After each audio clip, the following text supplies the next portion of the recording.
October 2001. 12 men, one satellite phone. The Pentagon gave them 6 months to take northern Afghanistan. They did it in 3 weeks. They did it on horseback. That's not a metaphor. The most lethal special operations unit the U.S. had ever deployed into a combat zone arrived with laser designators, encrypted radios, and heavy bombers on call, and then climbed onto animals that hadn't changed warfare since the Mongols. 11 of the 12 had never ridden before. The saddles were wood. The mountain paths were 40 centimeters wide. Below them, minefields. Ahead of them, Soviet tanks. What the Taliban saw when those horses crested the ridge is why they thought the Americans could call down the wrath of God. They weren't wrong. The Pentagon had been planning for Afghanistan since September 12th. Every plan they drew up required 60,000 troops, 6 months of logistics, and a land corridor that didn't exist. None of it was going to happen in time. Al-Qaeda was still moving, the Taliban was still standing, and the White House needed something it could point to before winter locked the mountain passes. What they had was 72 Special Forces soldiers, 12 of whom would go in first. Operational Detachment Alpha 595, a 12-man Green Beret team, was part of the 5th Special Forces Group out of Fort Campbell, Kentucky. Their commander was Chief Warrant Officer Dave Betts. Their team sergeant was Master Sergeant Max Bowers. The men on the team were what Green Berets are built to be: medics who could perform surgery in a ditch, communication specialists who could build a radio network from salvage parts, weapons sergeants who could field strip and fire any weapon manufactured in the last 50 years. 12 men, average age 29, combined combat experience, nearly nothing. Because there had been no major American ground war since 1991, and Special Forces had spent the intervening decade running training missions and advising foreign militaries in places the public had never heard of. What they had instead of combat experience was something harder to quantify. They had the ability to walk into a foreign country, shake the hand of a man whose language they didn't speak, whose culture they didn't understand, whose moral framework was entirely alien, and make him trust them enough to fight alongside them. That skill has a name in Special Forces doctrine. It's called unconventional warfare.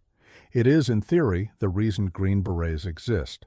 In October 2001, the theory was about to get tested. The man they were going in to find was General Abdul Rashid Dostum.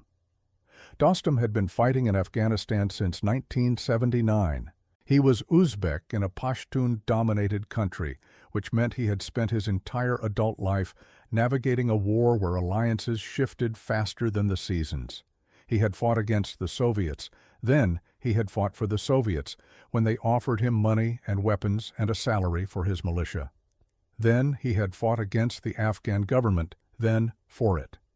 He had switched sides 4 times in 12 years, and each time the people who thought they understood him found out they didn't. By 2001, Dostum was the most powerful warlord in northern Afghanistan, commanding the largest faction of the Northern Alliance from a headquarters near the town of Kavaje, Bahawuddin. His militia numbered somewhere between 2,000 and 5,000 men. Estimates varied widely because Dostum's fighters materialized and vanished according to battlefield conditions, tribal loyalty, and the direction the war was going. He was charismatic, brutal, and intelligent.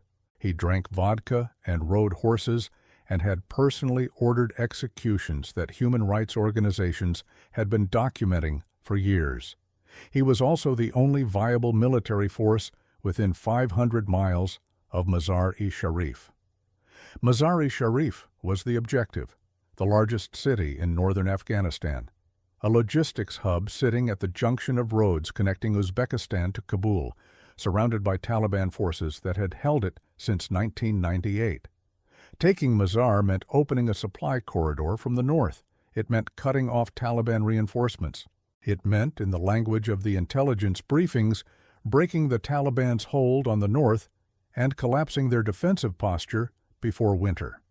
The CIA had been in contact with Dostum since late September. His ask was simple: American air power and American money. He would provide the horses, the mountain knowledge, and the men. What he could not provide was precision. His cavalry and his Kalashnikovs could bleed the Taliban, but they couldn't crack fixed defensive lines. For that, he needed someone who could reach up through 30,000 feet of atmosphere and bring a bomb down on a specific coordinate within 3 meters.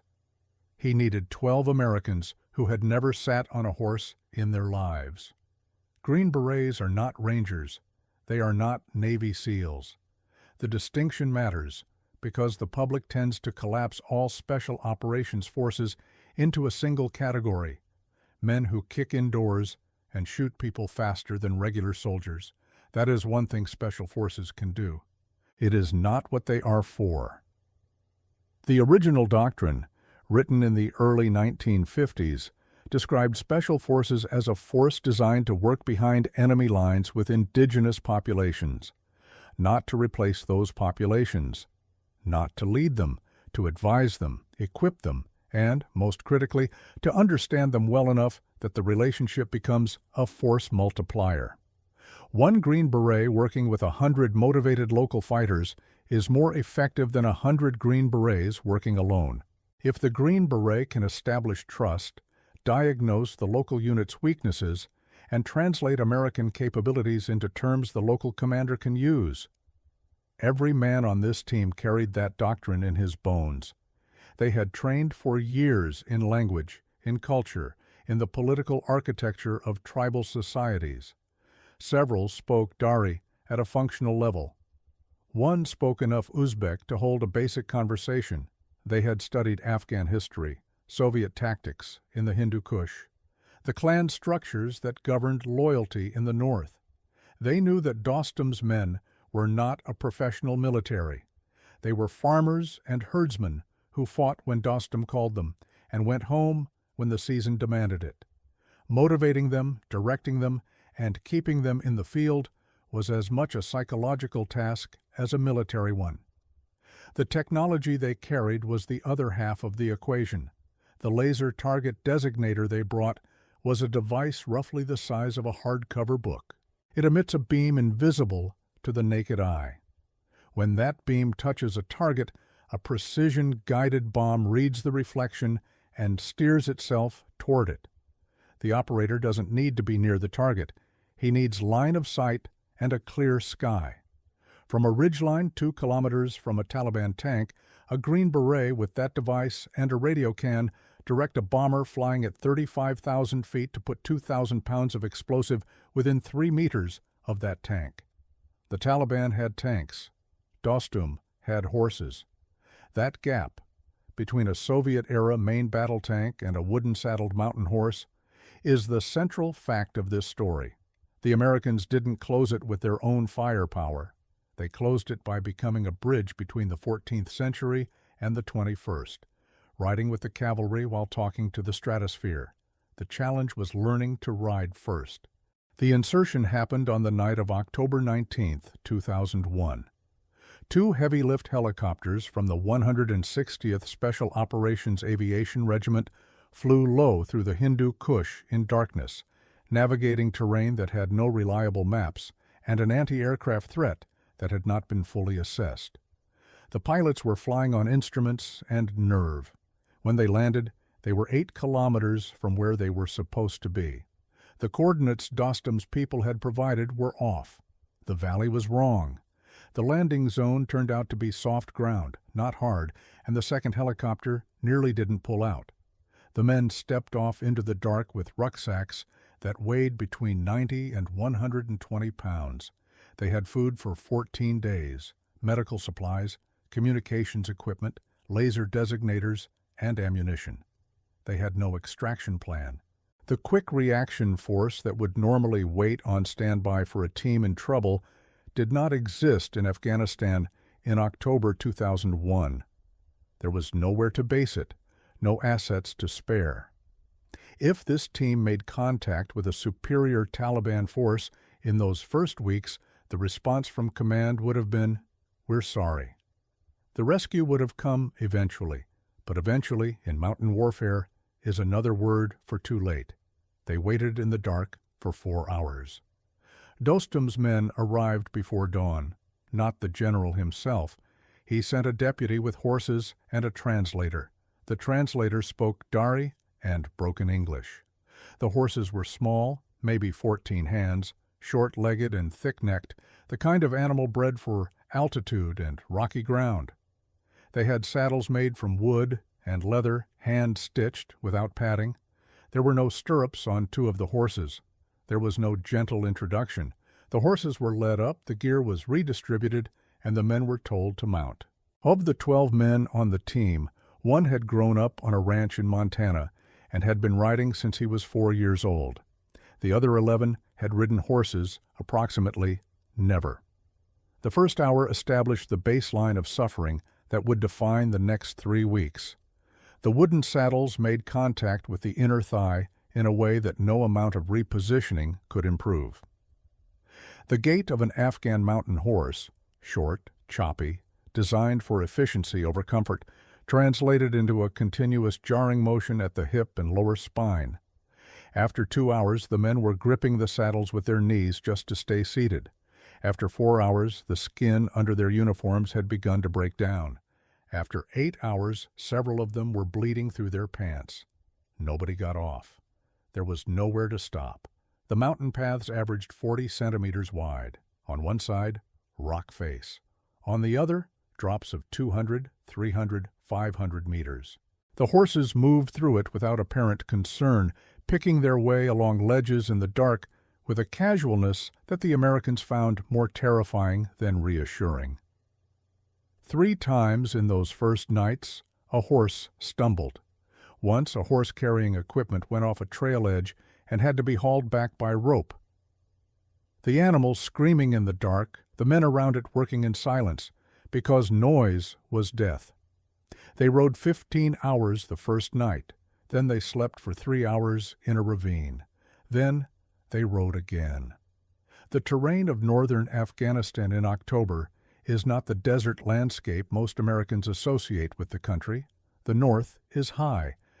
The valleys run between mountain ranges that top 4,000 meters, and in late October, the passes were already accumulating snow. The temperature at altitude dropped below -15. The men had cold weather gear, but cold weather gear has limits when you are sleeping on frozen ground and moving before dawn. Betts's hands were so cold on the 3rd morning that he had difficulty working the keypad of his satellite phone. He wrapped them in insulation, cut from a sleeping bag, and kept going. On October 21st, they reached Dostum. The general received them in a compound outside a small village, seated on cushions with a group of commanders around him, drinking tea. He was larger than they expected. He wore a traditional rolled wool hat and a military jacket with no rank insignia. He looked at the Americans for a long moment when they came in, the way a man looks at a horse he's considering buying. Then he poured tea and gestured for them to sit. The initial conversation, conducted through the translator, established the ground rules. Dostum had a plan: a frontal assault on Taliban defensive positions in the Darya Suf Valley, using cavalry and infantry to pin their lines, while a flanking force came around the eastern ridge. The Americans had a modification. Before the cavalry moved, the bombers would hit the Taliban positions, not after, not during, before, so that what the horses rode into was rubble and confusion, not organized resistance. Dostum considered this. Then he said, "How accurate are your bombs?" Betts told him, "Within 3 meters of wherever the laser points." Dostum was quiet for a moment. Then he said, "Point it well." The Taliban defensive network in the Darya Suf Valley had been built over 3 years, fixed positions on high ground, interlocking fields of fire, armor dug into reverse slopes where aircraft couldn't see them from above. They had Soviet-era tanks, armored personnel carriers, and anti-aircraft guns originally designed to shoot down helicopters, now aimed horizontally at approaching cavalry.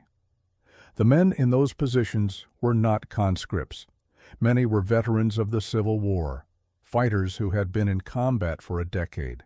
They knew the ground. They knew how to hold it. What they did not know, what no military force on earth had faced before, was what it looked like when the ground itself started dying. The first coordinated strike happened on October 21st. Betts's team had moved to a ridgeline overlooking a Taliban position, 3 tanks, 2 armored vehicles, and approximately 80 fighters dug into a hillside. The position had held against Dostum's cavalry for 6 weeks. The horses couldn't get close enough without being destroyed by the tank guns. The infantry couldn't advance without the cavalry suppressing the armor. The line had been static since summer. Betts put the laser on the lead tank. He called the grid to the bomber orbiting at altitude 35,000 feet above him, in air thin enough to kill an unprotected man in minutes. A crew that could not see the valley below received the coordinates and prepared to release. The bomb took 41 seconds to fall. Dostum's cavalry was watching from 500 meters back when the first tank simply ceased to exist. Not an explosion in the Hollywood sense. No slow-motion fireball. A flash. A pressure wave that Betts felt in his chest from 2 kilometers away. And where the tank had been, a crater and burning metal scattered across 50 meters of hillside. The second tank traversed its turret, searching for the aircraft it couldn't find, couldn't see, couldn't reach. The laser moved. 41 seconds later, the second tank was gone. The Taliban fighters in those positions had fought through Soviet airstrikes, through Civil War artillery, through everything that Afghan warfare had produced in 20 years. They had never seen this. Bombs that fell from a clear sky with no warning, no sound until impact, no pattern, no logic they could read or predict. A position that had held for 6 weeks was gone in 4 minutes. Some of them ran. Some of them stayed and died. A handful held their ground with a discipline that Betts would later describe in his after-action report as genuinely impressive. Men who kept firing even as the positions around them evaporated, who understood they were dying and did not stop.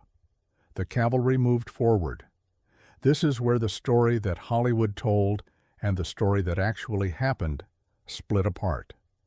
In the film that came out in 2018, the cavalry charges are clean.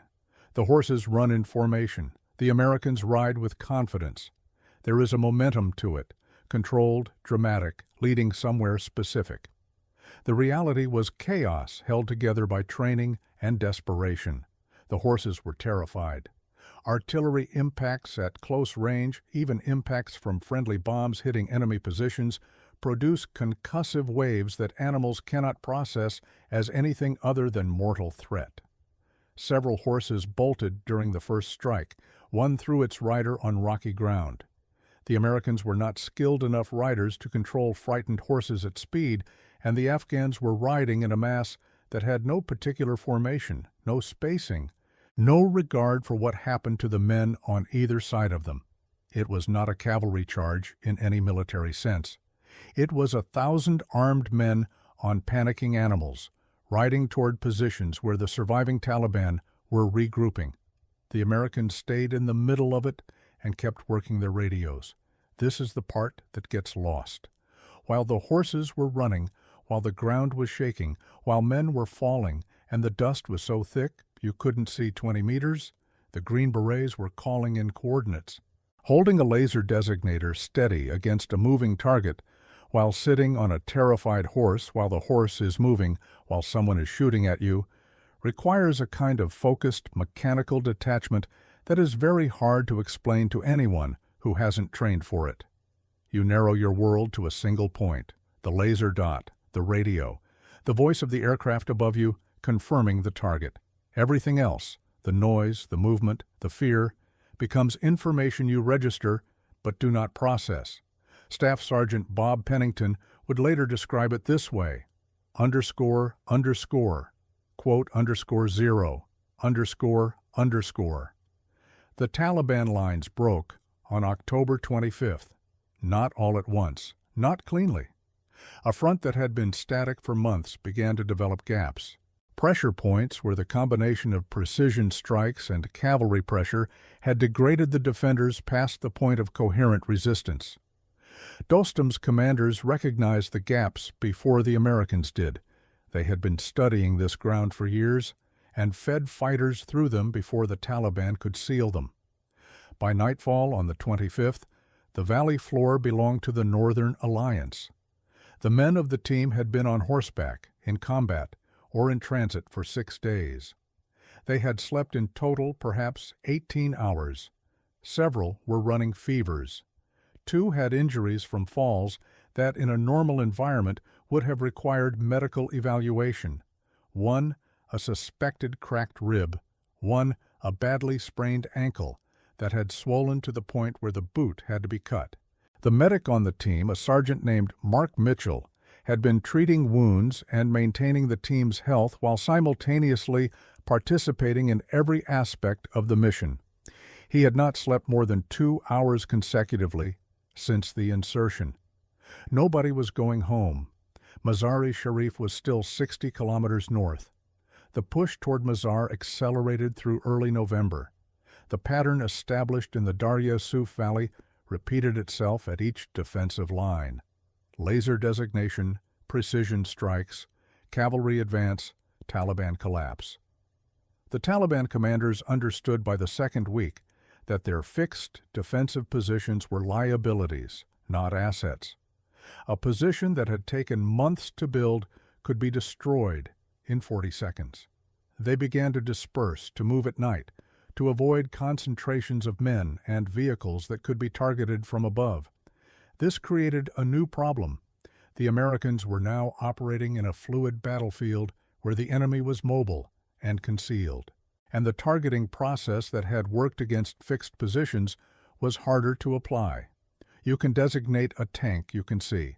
You cannot designate a fighter who has just become a farmer. Dostum understood this better than anyone. He had been fighting in Afghanistan long enough to know that military victory and political control were different things, and that the Taliban's ability to melt back into the population was not a new tactic. It was the oldest tactic in Afghan warfare. He told Betts in their nightly meetings that taking Mazar was the easy part. What happened in Mazar after they took it, that was what mattered. Betts radioed this assessment back to command. The response was focused on the timeline. How soon could they take the city? Mazar-i-Sharif fell on November 9, 2001. The city that had been under Taliban control for 3 years fell in a single day. Dostum's cavalry entered from the south while a second Northern Alliance faction, coordinated by a separate Special Forces team, pushed from the west. The Taliban garrison, depleted by 3 weeks of precision strikes and demoralized by the collapse of their defensive network, fractured rather than fought. There were pockets of resistance. There were street battles that lasted several hours. There were men on both sides who died in those streets in ways that the official timeline would later compress into a single line in an after-action report. But by nightfall on November 9th, the Northern Alliance flag was flying over the city center and the Taliban were moving south. The team had been in country for 21 days. The Pentagon's estimate had been 6 months. What happened next is not in the film. Thousands of Taliban fighters who had surrendered in the north were being held in and around Mazar. A large group was transported to a 19th-century fortress outside the city called Qala-i-Jangi. The fortress was used as a detention site. The men inside were searched, but not thoroughly. On November 25th, 16 days after Mazar fell, the prisoners rose. The uprising lasted 3 days. Taliban fighters who had hidden weapons inside the fortress overpowered their guards, seized an armory, and turned the compound into a fortified position.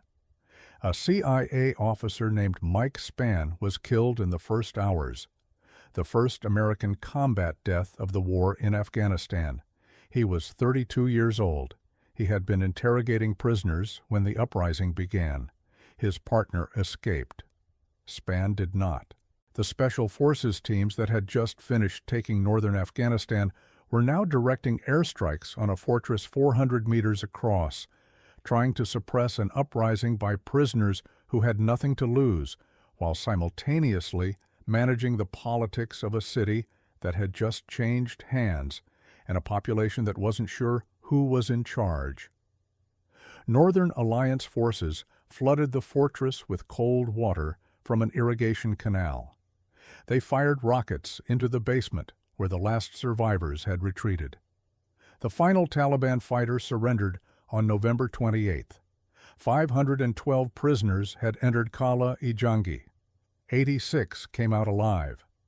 Berets' team had watched the city they liberated become a slaughterhouse in under 3 weeks. They had executed the most successful Special Forces operation since Vietnam, taken a major city, shattered a Taliban defensive network, done it with 12 men and no American casualties, and they were watching what came after. There is no tidy lesson in that, no clean before and after. They had done exactly what they were sent to do, and the consequences were already escaping anyone's ability to control them. The men of the team rotated out of Afghanistan in the months that followed. Some went back for subsequent deployments. Some left Special Forces entirely. The war they had started, or more precisely, the war they had accelerated into a new phase, would continue for 19 more years. Mark Mitchell, the medic who had held the team together through 3 weeks of cold and pain and combat, received the Distinguished Service Cross, the second highest military decoration in the United States, for his actions during the Qala-i-Jangi uprising, where he repeatedly exposed himself to direct fire to rescue wounded soldiers and direct strikes on Taliban positions. His citation ran to several pages. Most of it was classified for years. The horses that carried 12 Americans through the Hindu Kush were never mentioned in official communications about the operation. The tactical innovation, using laser designators from horseback to direct precision strikes against armor, was eventually written into Special Forces doctrine, but the specific operation that proved the concept remained classified for a decade. The men who rode those horses don't talk about it much. The ones who do tend to mention the same things: the cold, the saddles, the sound the first bomb made when it hit the tank. And Dostum. What they say about Dostum is careful. They say he was effective. They say he understood his terrain and his enemy with a precision that no American could have matched. They say that working alongside him required them to accept things they would not accept in any other context, and that they understood why those things were necessary, and that understanding why something is necessary does not make it easier to live with. One team member, speaking years later without attribution, put it this way: "We won. Then we watched what winning looked like. Those are two different things." There is a statue in Washington near the Pentagon. It was dedicated in 2018, the same year the Hollywood film came out. It shows a Special Forces soldier on horseback, holding a laser designator, looking toward a distant target. The soldier has no name. The horse has no breed. The target is implied.